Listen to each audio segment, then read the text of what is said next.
Good evening everyone and welcome to this channel.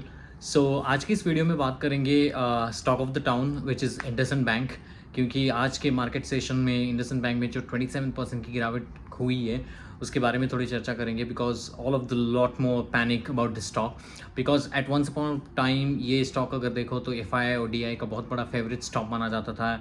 एक बहुत बड़ी हिंदुजा ग्रुप के ओनरशिप का एक स्टॉक है और पिछले कुछ समय से अच्छा परफॉर्मिंग किए जा रहा था। लेकिन जब से इनका जो one of the last two last quarter जो इशू चल गया था, जहाँ पर उनकी प्रॉफिटेबिलिटी के ऊपर इशू आया था, उनके जो माइक्रो फाइनेंस के बुक में प्रॉब्लम आ गया था, वहाँ पर मुझे लगता है कि स्टॉक 10% डाउन हुआ था और उसके बाद स्टॉक में गिरावट चालू हुई है। So yesterday there was a new news which has been came across all the NSEs and all the exchanges on the platform given by the IndusInd Bank कि उन्होंने अपने जो डेरिवेटिव उनका जो फॉरेन एक्सचेंज डेरिवेटिव का portfolio जो उनमें है, उनके यहाँ पर एक इंटरनल रिव्यू करने समय उनको पता चला है कि उनके नेटवर्क का लगभग 2.35% का अकाउंटिंग एरर मिला है उनको। सो ये अकाउंटिंग एरर कुल माना जा रहा है कि नेटवर्क का 2.35% which is approximately 1600 crore to 2000 crore का जो लॉस उनको अभी लेना पड़ेगा अपने बुक्स में। जो उनका कहना था कि 2023 में, आपको अगर याद होगा तो 2023 में आरबीआई ने नए रूल लाए थे कि कोई भी बैंक अगर वो फॉरेन एक्सचेंज पोर्टफोलियो मैनेज करती है, वहाँ पर डेरिवेटिव का काम करती है, तो उनके लिए नए रूल्स और रेगुलेशंस होंगे। उसके बाद इन्होंने भी रिव्यू करना शुरू कर दिया। तो अभी ये 2 साल का जो एक टेन्योर रहा उनके यहाँ पर, उनको पता चला है कि उसमें अकाउंटिंग कुछ एरर पकड़ा गया है और जिसकी वजह से company has to take the loss of approximately 1600 crore to 2000 crore के लेवल तक, और उनको ये लॉस अपने बुक्स में दिखाना पड़ेगा। अगर इंडसइंड बैंक के Q3 के आप रिजल्ट्स देखोगे तो Q3 के जो रिजल्ट्स थे वहाँ पर 1402 करोड़ का उनका प्रॉफिट हुआ था। तो लगभग उसी पैमाने पर हम चलते हैं कि उनका प्रॉफिट हो जाएगा, तो पूरा ही प्रॉफिट वाइप आउट हो जाएगा इस केस में Q4 तक। तो इसीलिए स्टॉक ने उसको बुरे हाथों लिया। और प्रॉब्लम ये होता है कि अकाउंटिंग एरर तो सब जगह होती है, लेकिन ये अकाउंटिंग एरर बहुत बड़ी थी। और दूसरी चीज़ थी कि इंडसइंड जैसे बैंक के ऊपर क्वेश्चन मार्क लगने चले जाते हैं, क्योंकि bank is always the synonym of the trust. आप बैंक के पास, किसी बैंक के पास तभी जाते हो, मान लो कि आपका सेविंग अकाउंट है, आपका कोई भी अकाउंट वहाँ पर चल रहा हो, आपके पेरेंट्स का एफडी वहाँ पर हो, तो आप उसी बैंक की तरफ जाते हो जहाँ पर आपका क्रेडिट हो, जहाँ पर आपकी ट्रस्ट हो। ज्वेलरी और बैंक एक दो ऐसे चीज़ है जहाँ पर इंडिया में ट्रस्ट के ऊपर पाए जाते हैं। H D F C bank इसके लिए है क्योंकि उसका एक ट्रस्ट है। तो नॉर्मली ये होता है कि अगर कोई बैंक इतने बड़े पैमाने पर ऊपर अपना एरर को मानती है और बोलती है कि हमें ये जो, मतलब मोटा मोटी ये हुआ है कि 1600 करोड़ से लेके 2000 करोड़ तक, मतलब अप्रॉक्सीमेटली दैट फिगर, इनका लॉस उनको बहुत पहले ही दिखाना चाहिए था, लेकिन उन्होंने दिखाया नहीं। उनको वो अभी उनके सामने आया है ये इंटरनल रिव्यू में। तो इससे वजह से उनका ट्रस्ट ब्रेक हो जाता है और इसकी वजह से भी स्टॉक में बुरी तरह से पिटाई हो गई है। आप अगर देखोगे इसके बहुत सारे और भी रीज़न हैं। इनके जो सीईओ है मिस्टर कटापालिया, तो उनको एक्सटेंशन जो देने की रिक्वेस्ट थी इंडसइंड बैंक की तरफ से आरबीआई को, आरबीआई ने उसको नामंजूर किया और उन्होंने सिर्फ 1 साल का एक्सटेंशन दिया उनके एमडी और सीईओ को। और उनने अपने काउंट कॉल में भी कहा था कि शायद आरबीआई ऐसे सोचती है, they are not happy with my leadership skills to run the bank.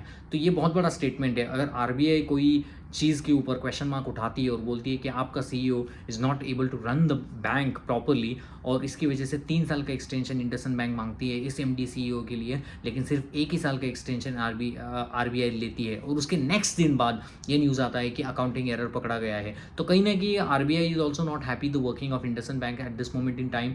आपने अगर देखा होगा, मैंने इसके ऊपर भी पहले वीडियो बनाया था Q2 Q3 के रिजल्ट्स में। इनका 58% ऑफ द बुक जो है वो माइक्रो फाइनेंस से आता है, इसीलिए इनका जो यील्ड बड़ा था। लेकिन पूरे आप इंडिया में देखोगे माइक्रो फाइनेंस बुक में प्रॉब्लम चल रहा है, whether it is a credit access Grameen, whether it is Armans financial, whether it Suryoday bank, whether it is equity small finance bank, all the small finance bank has an issue because India में micro finance loans में problem है कि recovery नहीं हो पा रही है, उनकी जो कलेक्शन इफिशिएंसी है उसमें प्रॉब्लम्स नज़र आ रहे हैं। तो जिसकी वजह से पूरे ही माइक्रो फाइनेंस स्टॉक डाउन है। और माइक्रो फाइनेंस का सबसे बड़ा स्टॉक, सबसे बड़ा पोर्टफोलियो अगर किसी के पास था वो इंडसइंड बैंक के पास था, एयू स्मॉल फाइनेंस बैंक के पास भी था। तो उससे ये हुआ था कि उसकी वजह से भी उनकी प्रॉफिटेबिलिटी के ऊपर असर आया था Q2 के ऊपर। तो इसलिए स्टॉक वहाँ से 10% डाउन था। मुझे याद है उस दिन 1300 से स्टॉक लगभग 10% डाउन था, लेकिन उसके बाद साइडवेज हुआ, थोड़ा ऊपर नीचे हुआ। लेकिन अगर ये कोई न्यूज़ ऐसे आती है तो नॉर्मली स्टॉक को पीटा जाता है, और वैसे भी सीईओ को एक्सटेंशन नहीं मिला, ये एक अकाउंटिंग एरर पकड़े गई है।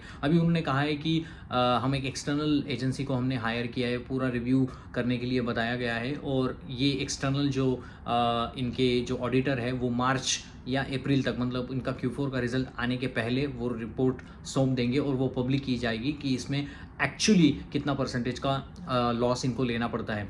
नॉर्मली ये पोर्टफोलियो मैनेजमेंट में क्या होता है कि नॉर्मली इनकी लिक्विडिटी के लिए इंडसइंड बैंक बाहर से पैसा उठाती है। अगर आपको किसी को लोन देना है तो आपके पास पहले पैसे होने चाहिए। ऑब्वियसली वो आरबीआई से भी लेती है, लेकिन बहुत सारा पैसा उनके पास जो हमारे सेविंग अकाउंट होल्डर्स है या एफडी होल्डर है उनकी वजह से उनको पैसा आता है, और बहुत सारा पैसा उनको फॉरेन से भी आता है, फॉरेन एक्सचेंजेस के थ्रू भी आता है। तो उसको हेज करने के लिए इनका एक डेरिवेटिव का डिपार्टमेंट होता है, डेरिवेटिव का डेस्क होता है। तो वहाँ पर मिनिमल रिस्क के ऊपर वो लोग उसको हेज करके चलते हैं, ट्रेड करते हैं उस चीज़ का। इसीलिए उनके ऊपर जो उनकी जो फीस होती है, रिस्किंग फीस होती है, उसको थोड़ा मिनिमाइज़ किया जाए, ये उनका उद्देश्य होता है उस केस के ऊपर। लेकिन इसके ऊपर ही उनको लॉस पाया गया है उनके इंटरनल रिव्यूज़ में। तो मतलब उनका कहना था कि इतने अमाउंट का उनको लॉस पहले दिखाना चाहिए था, लेकिन उन्होंने बहुत लॉस नहीं दिखाया। लेकिन आरबीआई के गाइडलाइन की तरफ अभी उनको Q4 में ये लॉस दिखाना पड़ेगा, तो जिसकी वजह से उनको वन टाइम सेटलमेंट लेना पड़ेगा। ऊपर से इनके सीईओ को एक्सटेंशन नहीं मिला है, और बहुत सारी चीज़ें उस केस में चल रही है। माइक्रो फाइनेंस के बुक्स में प्रॉब्लम है। इन सारी चीज़ों की वजह से नॉर्मली स्टॉक को पीटा जाता है। अगर ये बुल मार्केट होता जो हम 2024 तक देख रहे थे, तो स्टॉक में 5-10% की गिरावट हो जाती, स्टॉक थम जाता। लेकिन ये बियर मार्केट है, सेंटिमेंट बहुत ख़राब है। अभी मान लो कि स्टॉक में, मार्केट में अगर कोई भी ख़राब न्यूज़ आ जाए तो मार्केट पहले उसको डिस्काउंट करने आ जाता है, तोड़ने आ जाता है। तो कोई भी ख़राब न्यूज़ बियर मार्केट में और ख़राब हो जाती है। मुझे लगता है कि इसकी फेयर वैल्यू 10-15% गिरने की थी, लेकिन स्टॉक को 27% तक ठोका गया। इसकी वजह से ठोका गया क्योंकि उसमें डीआईए का परसेंटेज ज़्यादा है। आपका life insurance, life corporation of LIC उसमें इन्वेस्टेड है, ICICI प्रूडेंशियल है, HDFC ट्रस्टी है, निपॉन है। तो बहुत सारे नामी गिनामी DII जिसमें इन्वेस्टेड है। हालांकि FI ने अपनी जो Q2 to Q3 अपनी जो हिस्सेदारी थी उसको 24% से 14% किया था, लेकिन DII ने वो माल खरीदा था। DII ने उसमें अपनी परसेंटेज बढ़ाई थी, और पब्लिक तो 15% पे है ही ये, और जो प्रमोटर है वो 16% के है। और हिंदुजा ग्रुप के सारे जो स्टॉक थे उसके ऊपर प्रेशर था। हिंदुजा ग्रुप इसका मेन प्रमोटर ग्रुप है। अभी ये तो कहानी हुई कि क्यों हुआ, कैसे हुआ और क्या होगा, लेकिन सबसे इंपॉर्टेंट चीज़ you will be asking like what need to be done at this very critical situation. Very important thing is कोई भी चीज़ की एक फेयर वैल्यू आती है एक समय के बाद, you need to watch carefully for the next 2 days कि स्टॉक में क्या हरकत होती है। अगर मान लो कि उसमें सीरीज़ ऑफ बैड न्यूज़ के सीरीज़ आ जाते हैं, मान लो कि इस न्यूज़ के बाद और कोई न्यूज़ आ जाता है और कोई बड़ा फ्रॉड उसमें पकड़ा जाता है, तो स्टॉक ऑब्वियसली नीचे की तरफ ड्रिल करता चला जाएगा। मान लो इस न्यूज़ के पास उन्होंने Q4 में ये लॉस ले गए, और इस न्यूज़ के बाद कोई भी गलत न्यूज़ या नेगेटिव न्यूज़ नहीं आती है इंडसइंड बैंक की तरफ से, तो स्टॉक थोड़ा सा साइडवेज हो जाएगा बहुत महीनों तक, और वहाँ से एक उसमें बॉटम बनने की आसार बनते जाते हैं। क्योंकि आज 27% जो स्टॉक को ठोका गया, वो मुझे लगता है बहुत सारी चीज़ों को फैक्टर करते हुए ठोका गया। वो ठोका गया कि अगले जो Q4 के रिजल्ट्स आएंगे या Q1 के जो रिजल्ट आएंगे वो भी बहुत ख़राब होंगे। वो कंसिडर करते हुए ये आज के जो ठुकाई हो गई वो उस तरीके से हो गई, क्योंकि वो 27% is not reasonable for any day for the Nifty stock to down at this point in level.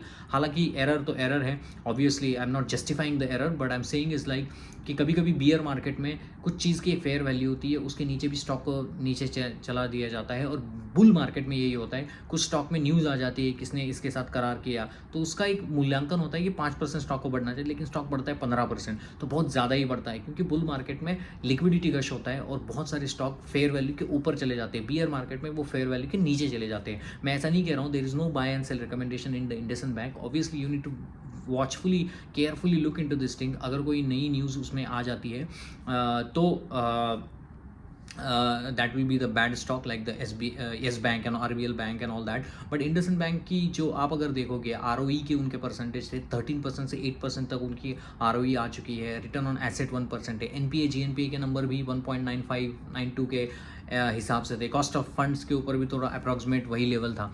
लेकिन मोटा मोटी आप अगर देखोगे, ये Q3 के मैं रिजल्ट बता रहा हूँ, 5200 करोड़ का उन्होंने कुछ मतलब उन्होंने कुछ रेवेन्यू किया था, तो और अदर रेवेन्यू 2700 करोड़ था, तो टोटल 7000 7,500 का टोटल रेवेन्यू ये करते थे। उसमें से प्रॉफिटेबिलिटी मान लो कि EBITDA कितना करती थी, 3,600 से 3,600 करोड़ का EBITDA करती थी, और आप मोटा मोटी नेट प्रॉफिट 1,402 करोड़ का है, तो वो 39% से वाई लेवल के ऊपर बढ़ा था। तो नॉर्मली आप देखोगे 1402 करोड़ का ये प्रॉफिट नॉर्मली लास्ट क्वार्टर में उन्होंने किया है, तो पूरा ही वाइप आउट हो जाएगा अभी Q4 के रिजल्ट्स में। हालांकि उनके GNP के नंबर अभी तो मुझे कुछ ख़राब नहीं लगे, ROE के परसेंटेज हालांकि बहुत ख़राब हो गए हैं, ROC के परसेंटेज नीचे आ गए हैं। तो स्टॉक में प्रॉब्लम ज़रूर है, लीडरशिप के प्रॉब्लम से RBI हैप्पी नहीं है, माइक्रो फाइनेंस में प्रॉब्लम चल रहा है और ऊपर से एरर पकड़े जाते हैं, तो obviously stock will face some more difficulty and pain. इसके पहले भी, कोविड के पहले आप स्टॉक का चार्ट उठा के देखो, स्टॉक में 70% की गिरावट टॉप से नीचे तक हुई थी, 200 रुपये के ऊपर स्टॉक आया था। लेकिन वो ऑब्वियसली कोविड का उसमें इम्पैक्ट बहुत ज़्यादा था, लेकिन उसके बाद स्टॉक में रिकवरी लेके स्टॉक 1400 के ऊपर तक गया था। लेकिन it is not the guarantee that the stock will again come back to the its normalcy. For the stock to come back to its normalcy, stock has to show the earnings. हालांकि मैं एक चीज़ अपने video में बहुत बार बताता हूँ कि सबसे इंपॉर्टेंट चीज़ किसी स्टॉक के लिए परफॉर्म करने के लिए है, तो वो है उसकी अर्निंग। अगर अर्निंग ग्रोथ स्टॉक में आ जाएगी तो स्टॉक को वापस लेके आना बहुत बड़ी बात नहीं होती है। लेकिन इंडिया की जैसे इकोनॉमी की हालत है, 7.2 का परसेंटेज 6.5 के ऊपर आया है, इन सारी चीज़ों को देखते हुए I think the pain is there.